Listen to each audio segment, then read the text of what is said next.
Welcome to Bible Study with Fred. This morning, I'm going to read from in the Authorized Version, the King James Version. I'm going to read Genesis 26 to 33, and talk about that. If you want to stop the video and get your Bible out and read along with me, that'd be great. Then Abimelech went to him from Gerar, and Ahuzath, one of his friends, and Phichol, the chief captain of his army.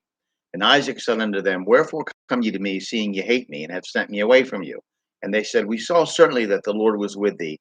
And we said, Let there be now an oath betwixt us, even betwixt us and thee, and let us make a covenant with thee, that thou wilt do us no hurt, as we have not touched thee, and as we have done unto thee nothing but good, and have sent thee away in peace. Thou art now blessed of the Lord. And he made them a feast, and they did eat and drink.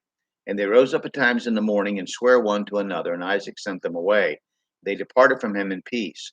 And it came to pass the same day that Isaac's servants came and told him concerning the well which they had digged, and said unto him, We have found water. And he called it Sheba.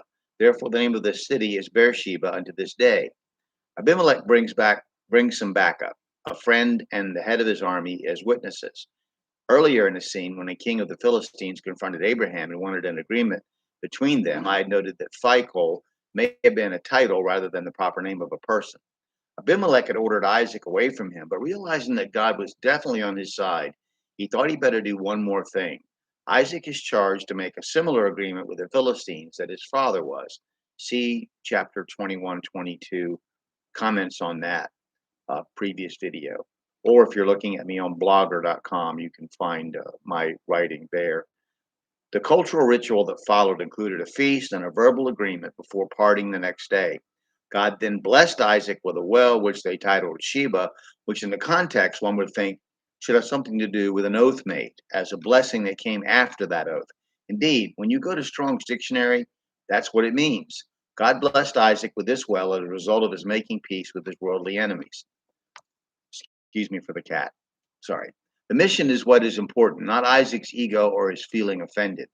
The Bible being the explanation and revelation of God's plan of reconciling mankind. And I want to repeat that. The Bible being the explanation and revelation of God's plan of reconciling mankind shows how God used men and women to move the plan of redemption forward, sometimes in fits and starts. We must always keep this in mind, especially if we wonder why Abraham and Isaac didn't convert their wealth and large numbers of servants into a kingdom, carving out their benefactors' territories from them, a land of their own. In God's time, this will happen in His way by His will. Back in 2133, I noted that the name of the wilderness may have been later named after the well, and here we have the name of the town that arose around it, named after the well of the sevenfold oath, after the 7 ewe lambs Abraham set apart for his oath with Abimelech. Abimelech uses God's name twice and acknowledged the importance of his blessing. This should be remembered as we look at Gentile kings and people before Christ's resurrection and the gospel is preached to them. Acts 10:34. Then Peter opened his mouth and said, Of a truth, I perceive that God is no respecter of persons, but in every nation he that feareth him and worketh righteousness is accepted with him.